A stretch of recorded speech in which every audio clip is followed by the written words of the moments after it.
Matapos magpakitang gila sa 3rd FIG Junior World Artistics Gymnastics Championships, inaasahan naman na muling irerepresenta ni Carl Eldro Yulo ang bansa sa international tournament sa susunod na taon.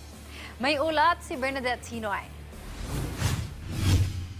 Kasunod ng double bronze medal na nakolekta ng Filipino gymnast Carl Eldro Yulo sa katatapos na 3rd FIG Junior World Artistic Gymnastics Championships, tunay niyang inaabangan ng bawat Pilipinong pagbulusok ng kanyang karera dahil sa sunod-sunod niyang pagkapanalo. Isa si Eldro katuwang kanyang kapatid si 2024 Paris Olympics double gold medalist Carlos Yulo sa inaasahang maglalaro sa darating na 2028 Los Angeles Olympics. Ayon kay Coach Raylan Capilan na humawak kay Eldro sa murang edad, malaki na naging improvement kay Carl at positibo siyang mas malayo pang mararating ng young gymnast.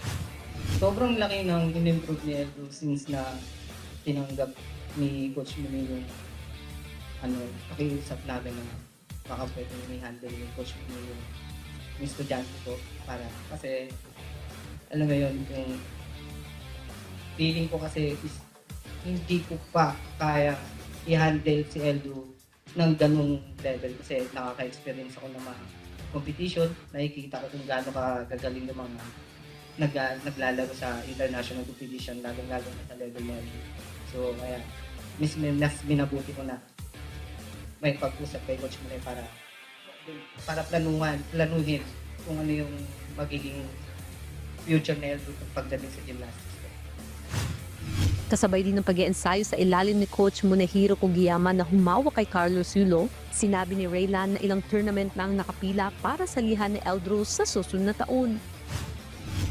Next tournament po is qualification for World Championship. So, which is World Cups. Meron pong 4 na competition na lalaroan si Eldro next year. Sa February 19 is sa Cottbus. March is Baku. March also Antalya, April, Cairo, and next is Doha. Yun po yung competition na meron si Eldro. And then Asian Games ka next year.